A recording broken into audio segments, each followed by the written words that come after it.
오늘은 특별히 그 폴란드를 함께 보고 우리 폴란드 중보기도하는 시간으로 가지려고 합니다. 폴란드는 지금 우크라이나 러시아 전쟁이 굉장히 깊숙이 연관된 또 나라이기도 하고요. 지금 폴란드가 지금 우리나라에 그 무기를 전투기 거래가 있었죠. 그리고 나서 또 두 번째 또 그 요청을 한 상태고 이미 어떤 그런 것을 이제 체결한 상태입니다. 그래서 폴란드와 우리나라의 그런 무기 거래가 또 하나님의 관점에서 그것이 맞는 것인가 라는 것도 저희가 기도를 해야 될 것이고, 그리고 폴란드가 지금 우크라이나와 함께 지금 연합하는 그런 모습으로 가고 있기 때문에 결국 이것이 이제 러시아와의 그 더 큰 그 전쟁을 불러일으키는 그런 일들이 될 수 있어서 우리가 이 전쟁을 막아서는 기도의 차원으로 이제 폴란드를 함께 보도록 하겠습니다. 지금 이 지도에 보시는 것처럼 폴란드 동쪽이 이제 벨라루스고요. 그리고 동남쪽이 우크라이나, 그리고 서쪽이 독일, 이렇게 맞닿아 있습니다. 러시아하고도 굉장히 인접한 그런 나라이고 세계 1차 대전, 2차 대전 때 정말 너무나 큰 순환을 겪었던 지역이기도 합니다. 현재 그 인구는 세계 37위입니다. 4,102만 6천 명 정도 되는 올해 그 통계청에 의하면 그 정도 되고요. 그 GDP는 그렇게 높지 않습니다. 세계 22위 로 정해져 있습니다. 그리고 종교가 카톨릭이 95%입니다. 그리고 개신교, 정교회, 그다음에 개신교 비율로 개신교가 정말 낮은 그런 나라이기도 합니다. 그런데 이제 폴란드에서 이제 개신교의 그런 복음률이 개신교의 확산의 그 증가 폭이 높아지고 있다라는 소식도 이제 들렸습니다. 이 좀 흐려서 잘 안 보이실 수도 있는데 이 흑백 사진을 보시면은 이것이 이제 폴란드의 수도 바르샤바의 모습입니다. 세계 2차 대전 후에 황폐해진 그런 모습을 보실 수가 있는데요. 반대쪽에는 한국 전쟁 후의 서울의 모습입니다. 똑같이 완전히 초토화된 그런 모습을 볼 수가 있습니다. 이런 상태에서 이제 폴란드도 이제 공산주의와 싸우면서 이제 나라를 재건해 갔습니다. 대한민국도 이제 한국 전쟁 이후에 그런 공산주의와의 싸움 이런 것들을 통해서 이제 자유민주주의를 선택하고 그것으로 이제 나라가 이제 지금까지 이렇게 발전한 모습인데 폴란드에서 사역하고 계신 목사님께서는 폴란드의 그 상황이 지금 한국 상황과 너무 비슷하다. 그래서 북한의 그 통일도, 남북의 통일도 이 폴란드에 일어나는 그 일들을 보고 좀 이런 것들을 참고했으면 좋겠다라는 이야기들을 하시더라고요. 네. 그리고 이제 폴란드에 이제 개신교의 뿌리를 좀 찾아보려고 했는데 먼저 제 눈에 띈 것이 폴란드에서 오신 선교사님이었습니다. 한국에 오신 그분 성함이 이제 귀칠라프라는 분이셨는데 이분이 독일 교회를 대표하는 선교의 사자라고 불리시는 분이십니다. 그런데 이분이 예, 국적이 독일이긴 했지만 사실은 폴란드계 유대인 혼혈아였습니다. 그래서 폴란드인과 그 유대인의 사이에서 태어나신 폴란드계 유대인이셨는데 이분이 한국에 최초로 오신 개신교 선교사이시죠. 그래서 이분이 조선의 복음의 씨앗을 뿌리는 절호의 선교 기회라고 이제 1832년에 그렇게 여기시고 1832년 7월 17일에 조선에 도착해서 배질만 지금의 군산 북쪽에 있는 그 장상곳이라는 곳에 닻을 내립니다. 그래서 귀칠라프라는 그 선교사님께서 전도할 기회를 찾지 못하고 그곳을 떠나서 이제 7월 23일경에 고대도라는 곳에 도착을 하십니다. 그래서 이때 1832년 7월 26일에 귀칠라프 선교사님의 일행이 나이가 지긋한 킴이라는 성의 군관 그리고 이라는 성의 문관을 방문을 받는데요. 이분들은 이 귀칠라프 선교사님 만난 이분들이 순조실록에 의해서 수군 후 김형수와 홍주 목사 이민회로 확인되었다고 합니다. 그래서 국왕에게 통상을 정식적으로 청원하는 서한과 함께 선물을 전하려는 거다 이렇게 하고 먼저 이제 갑판 위에 찾아온 사람들에게 성경을 나눠 주었다고 합니다. 근데 그들이 너무 기쁘게 그 성경을 받았다고 해요. 그래서 너무 만족해 하시면서 조선 국왕도 성경을 받아 읽고 유익을 얻을 수 있기를 갈망했다고 하십니다. 그런데 사실 이제 그 국왕 그때 당시 조선 국왕은 그것을 이제 이렇게 귀하게 여기지는 않으셨다고 합니다. 그런데 처음에 우리나라에 오셨을 때 그것을 받은 서민들이 그것을 기쁘게 받았다는 것에 참 하나님의 은혜가 우리나라에 넘쳤구나라는 것에도 볼 수가 있었습니다. 이제 폴란드를 이제 조사하다 보니까 이 폴란드계 유대인 개신교 선교사님께서 우리나라에 최초로 방문하셨던 분이 이제 또 하필 또 폴란드계셨다는 거를 또 알게 돼서 이 기쁜 마음에 이것을 이제 나누는데요. 그래서 이때는 이분이 좀 짧게 머무르셨는데 25일간 체류하셨고 이제 조선을 또 떠나면서 조선의 복음화를 기원했다.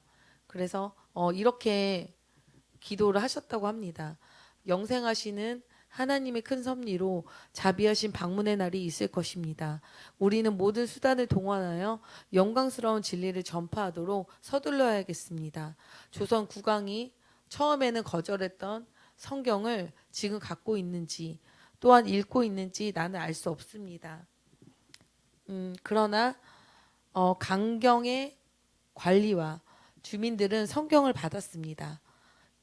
이 첫 전도는 보잘것없지만 하나님께서 복 주실 것을 믿습니다. 조선에 어둠이 가고 속히 새벽이 와서 밝은 날이 오기를 다 같이 소망합니다. 이렇게 너무나 귀한 기도를 하셨습니다. 이제 조선을 떠나시면서요. 그래서 이제 귀출라프 선교사 님의 그 사역의 의미를 좀 찾아보자면 1832년 7월 17일에 한 달간 조선 서해안을 방문하였다는 것. 그리고 특히 고대도에 머무르면서 기독교를 전파하셨고 그리고 서양 문화를 전달하셨다.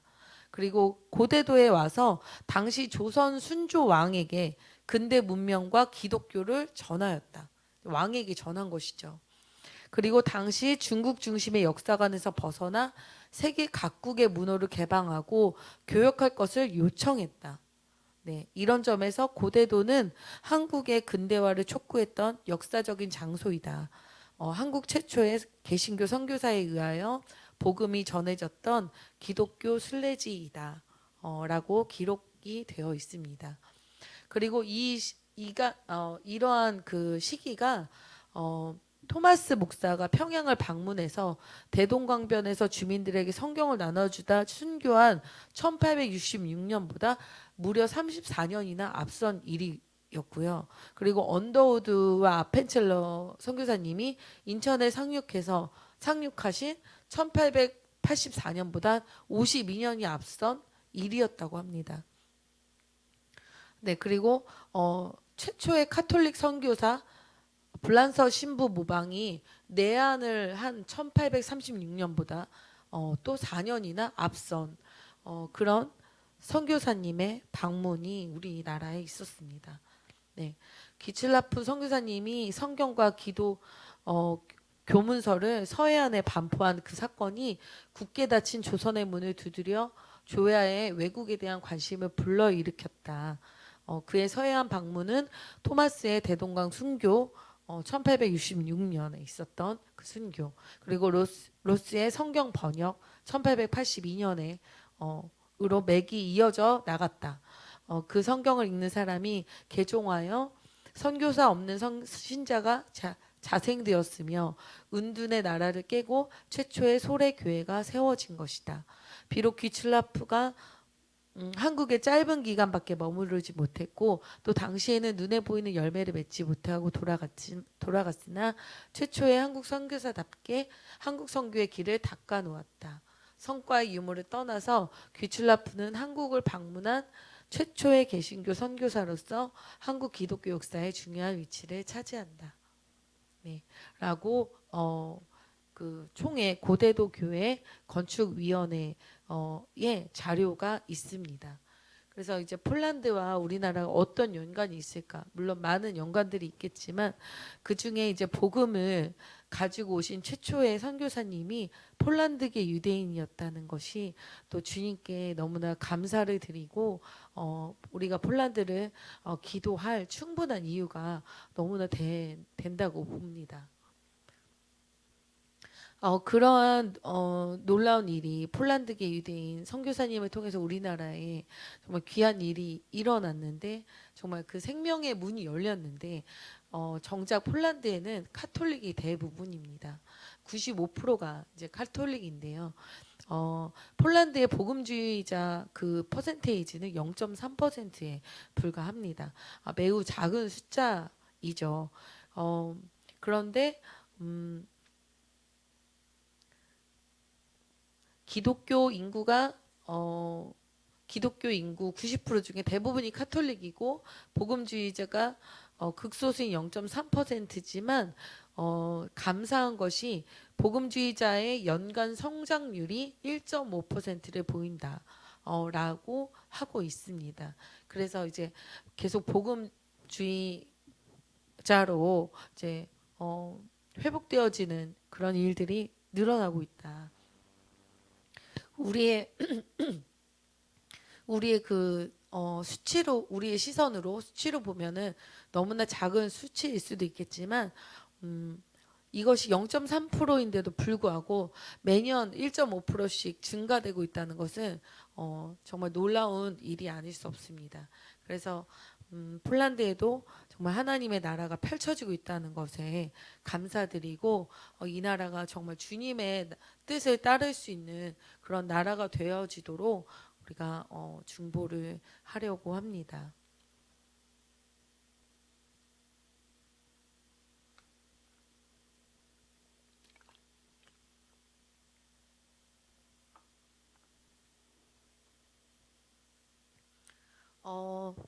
지금 폴란드가 우크라이나의 난민들을 대부분의 난민들을 폴란드에서 이제 받아들이고 있죠. 그리고 폴란드에서 우크라이나를 난민을 지원하고 또 우크라이나의 무기도 이제 지원하는 그러한 아주 긴밀한 관계가 되어 있을 뿐만 아니라 폴란드에서 우크라이나 그 땅을 이제 매입하는 또 그런 일도 있고 폴란드에서 우크라이나의 그런 국가적인 그런 일들을 폴란드가 공동으로 주관하게 되는 그런 법안까지 발의가 된 것입니다. 지금 그런 상태에서 결국에는 폴란드가 우크라이나를 이렇게 지원하는 것이 그 뒤에 의도는 우크라이나를 점령하고자 하는 그런 마음이 있기 때문에 지금 그렇게 많은 난민들을 이제 받아들이고 하는 것이죠. 그러면서도 이 난민 문제에 또 여러 가지 문제들이 일어나고 난민 사회에서 여러 가지 문제들이 일어나고 있고 폴란드 국민들과도 이제 충돌이 벌어지고 있습니다. 그런 것들이 이제 자세히 미디어에는 나오지 않고 있지만 간간히 그런 충돌이 있다. 폴란드 국민들이 그것을 반대하고 있다. 더 이상의 이제 난민 수용이 이제 버거워지는 그런 상황에 좀 가고 있습니다. 근데 폴란드의 이런 사회적인 문제 그 우크라이나 난민으로 인한 사회적인 문제뿐만 아니라 여러 가지가 있겠지만 그런 것들을 이제 정부에서는 더 큰 이 우크라이나를 어떻게 더 많은 부분을 폴란드가 다스릴 수 있을까에 초점이 더 있다고 보여집니다. 그래서 이 모든 지금의 손해들을 감수하고라도 이렇게 강행하는 것이 아닌가라는 생각이 듭니다. 사실은 폴란드와 우크라이나는 건널 수 없는 강을 사이에 둔 것처럼 굉장히 뿌리가 깊은 역사적인 그 골이 있는 그런 두 나라였습니다. 그것에 대한 원인을 간단하게 살펴보자면 먼저 폴란드, 우크라이나는 언어, 문화 면에서 그 한 슬라브족에 속해 있는 나라입니다. 그 슬라브족이라는 그 종족 같은 그런 민족에 있었지만 중근대 폴란드가 과거 폴란드 리투아니아 연방 왕국 시절에 우크라이나를 강압적으로 지배했던 과거 때문에 역사적으로 사이가 좋지 않았다고 합니다. 네, 그리고 우크라이나가 독립하고 친러 정권이 지속되어서 더더욱 폴란드와는 사이가 안 좋았죠. 그리고 유로마이단 혁명, 크림반도 무단 점령 사태, 돈바스 전쟁 이런 것으로 인해서 친서방 정권이 들어서고 우크라이나에 그리고 서방식 군 개혁이 박차를 가하기 시작하니까 지금은 공공의 적 러시아를 공공의 적으로 두게 된 것입니다.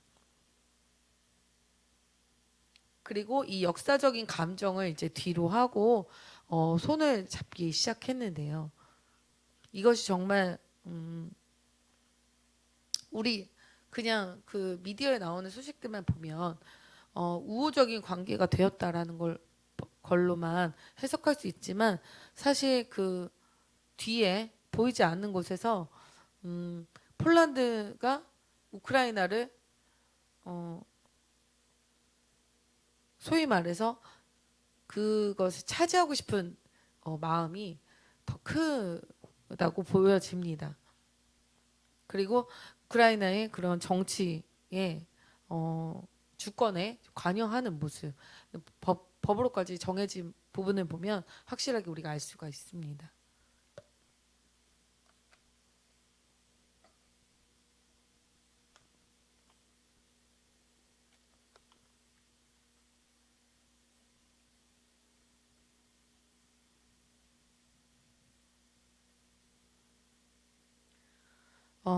지금 현재 폴란드가 우크라이나랑 손을 잡고 있는 상태에서 폴란드가 폴란드 수출형 FA 51호기 출고가 되었습니다. 그리고 연말까지 12대를 납품하겠다.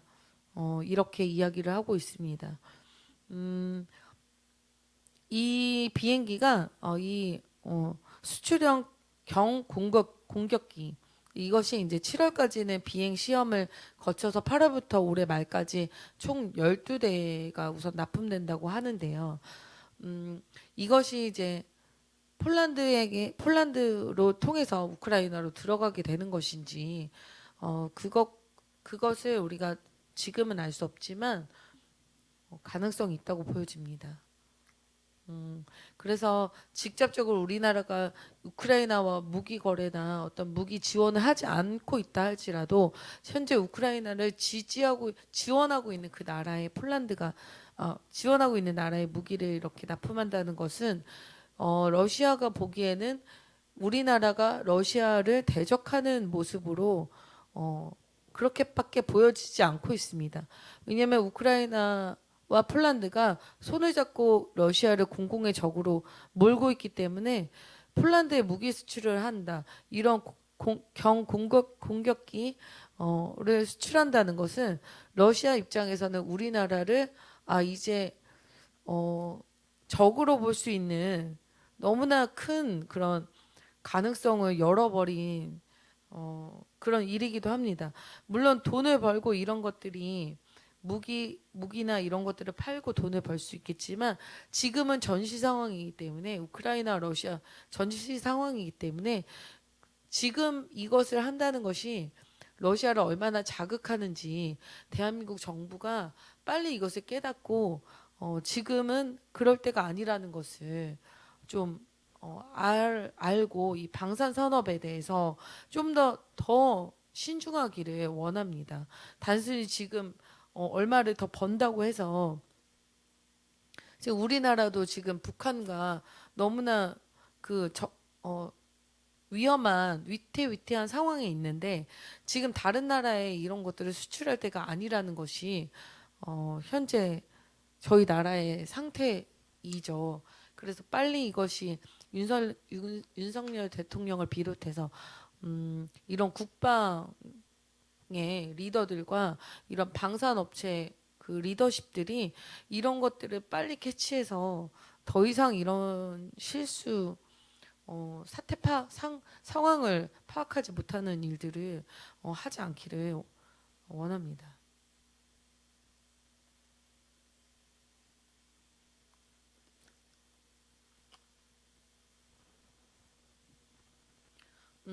우크라이나와 폴란드가 이런 역사 가운데 음, 계속해서 역사 분쟁이 격화되고 있었습니다. 2017년에 나온 이 논문 중에 하나인데요. 서울대학교 아시아연구소의 중앙아시아센터 연구원 양승조 연구원께서 이것들을 발표하셨습니다. 사실 2022년 그 전쟁이 일어나기 전부터 우크라이나는 계속 내전 상태에 있었고 러시아와 어려운 상태에 있었습니다. 그런 상태에서 폴란드와도 이제 계속 이제 좁혀지지 않는 그런 역사적인 골이 있었던 것이죠. 근데 첫 번째가 1차 세계대전이었는데 서우크라이나 일부 지역이 폴란드의 영토로 편입되었습니다. 그리고 두 번째는 2차 세계대전 시기에 서우크라이나의 지역 할리치나 지역에서 스테판 반데라라는 그 사람이 우크라이나에서 너무 유명한 사람이죠. 우크라이나 민족주의자회단에 의해서 유대인과 폴란드인을 대학살합니다. 그리고 동부 지역에서 내전이 계속되고 있었고 러시아와의 대립도 단기간 내에 해결될 상황이 아닌 우크라이나에게 폴란드와 우호적 관계를 유지하는 것이 정말 중요했었습니다. 그런데 이 꼬여버린 역사 문제로 사이가 계속 좋지 않았죠. 아까 말씀드린 것처럼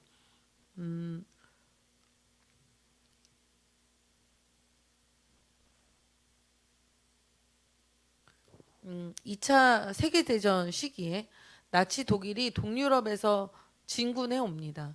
그래서 서우크라이나 지역에서는 극단적 민족주의 세력들이 활동을 활발하게 하고 이 중에 대표적인 집단이 OUN, 아까 말했던 그 민족주의 집단, 우크라이나 민족주의자단이라는 OUN이었고 그뿐만 아니라 상당할 정도의 파시즘이 커져 있었습니다. 우크라이나 안에서. 그리고 스테판 반데라가 이끌던 OUNB라는 그 집단이 나치 독일이 이 지역을 장악하니까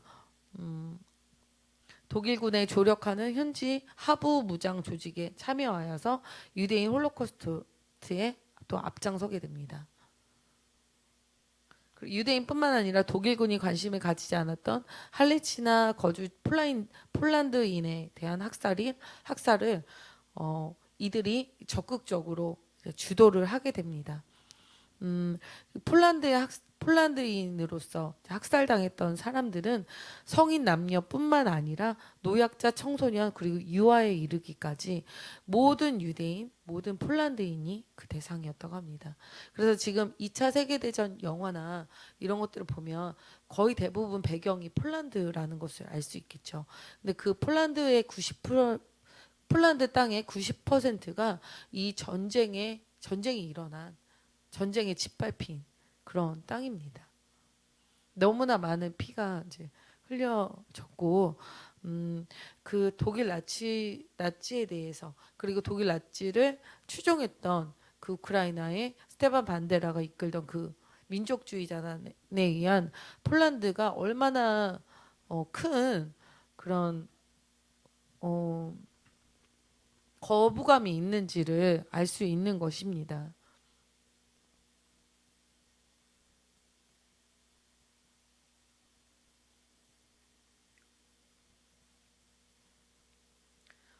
그리고 2차 세계대전이 종결된 후에도 우크라이나 민족주의자단은 1950년대까지 서우크라이나 지역에서 반소련 무장 투쟁을 지속했습니다. 미국을 비롯한 서방 세계가 이들을 소련을 견제하는 세력으로 지지하고 또 지원하고 보호했다고 합니다. 그러니까 미국도 잘못된 것이죠. 어, 그리고 이제 우크라이나가 러시아의 사이에서 진행되고 있는 정치적, 경제적, 군사적 충돌과 대립 속에서 극단적인 민족주의가 강화되고 있었다. 이것이 폴란드와의 관계 악화를 촉발하고 있다. 이것이 2017년도에 몇 년 전, 정말 최근이죠. 몇 년 전 그 조사 자료입니다. 우리가 이번 그 우크라이나 러시아 전쟁에서 어, 활동하는 우크라이나 군대의 그 마크를 봤을 때 이것이 어, 나치를 추종하는 그 파시즘을 가진 그들의 문양이라는 것을 우리가 몇몇 기사들을 통해서 볼 수 있었는데 우크라이나는 아니다 부인했지만 그것이 사실이었죠. 그래서 그 안에 여전히 남아있는 그 나치 추종자들 그들이 벌이고 있는 그 일들이 너무나 어, 여전히 있다는 것 그리고 여전히 그 우크라이나의 그 전쟁의 중심에 서 있다는 것이 서 있는 것입니다. 그래서 지금 러시아가 우리는 나치주의자들과의 전쟁이다라는 말도 틀린 말은 아닙니다. 서방에서 인정을 안 할 뿐이지 그 말이 틀린 말이 아닌 것이죠. 그래서 지금 폴란드도 제국이었던 나라고 그 제국의 영이 다시 일어나고 있다. 러시아도 제국이었던 나라고 그 제국의 영과 제국의 영이 일어나고 있는 것. 그리고 이전에 러시아가 폴란드를 치는 칠 것 같다라고 이제 기도하다가 박성 교사님이 그 얘기를 하셨는데 폴란드까지 가게 될까라는 생각을 했지만 지금 폴란드가 우크라이나와 함께 이렇게 서서 러시아를 대항하는 것을 보면 충분히 가능성이 있다라고 보여집니다. 폴란드도 지금 그 우크라이나 안에 있던 그런 나치즘에 대해서 그런 것들이 계속 일어나는 것에 대해서 강하게 거부감을 나타냈던 폴란드이지만 국가의 그런 세력과 국가의 힘을 더 키워가기 위해서 그런 것을 아예 묵살하고 지금 우크라이나와 함께하고 있는 것이죠.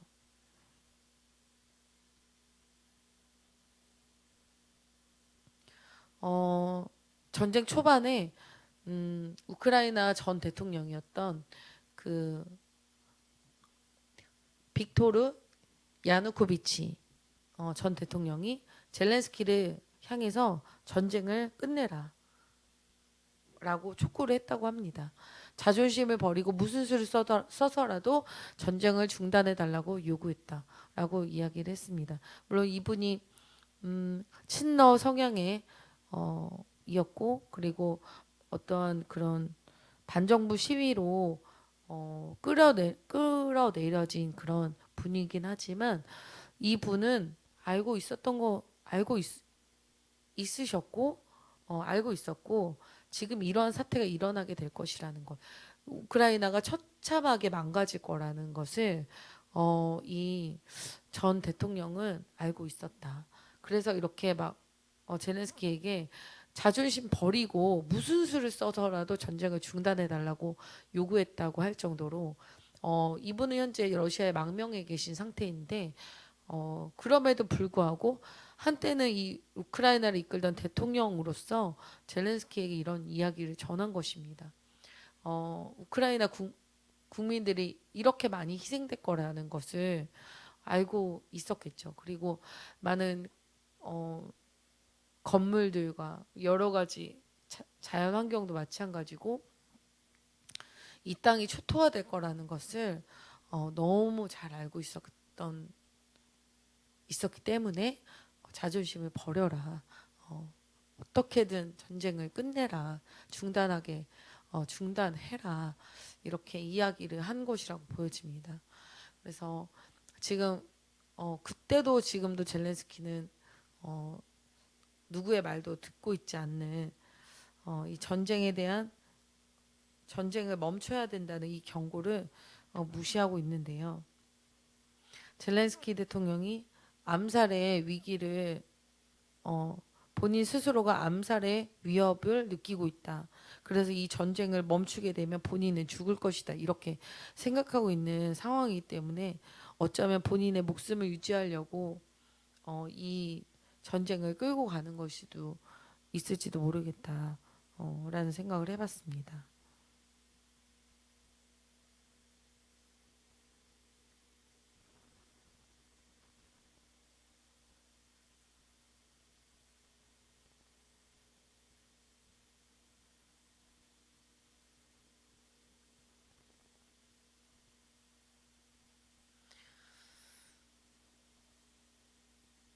네. 그리고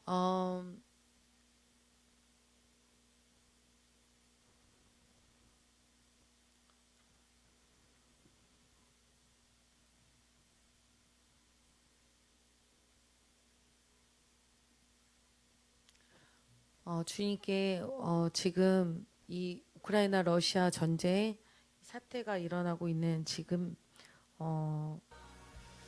이 전쟁을 둘러싼 많은 나라들이 있는데요. 우리가 그 중에서 오늘은 폴란드를 기도하면서 폴란드가 정말 폴란드계 유대인으로서 대한민국을 처음 밟았던 개신교 선교사님이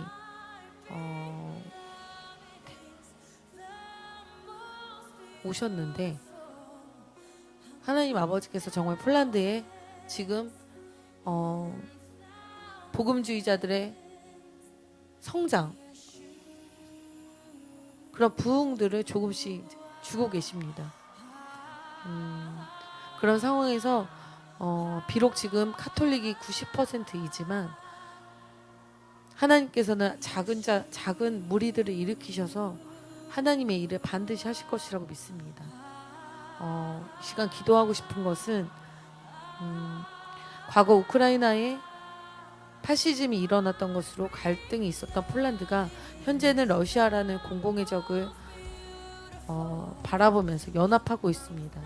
자신들이 혐오하던 그 나치 세력, 폴란드인과 유대인들이 엄청나게 학살이 되었던 그 땅, 피로 물들었던 그 땅에서 그것보다 더 원하는 것이 그 폴란드의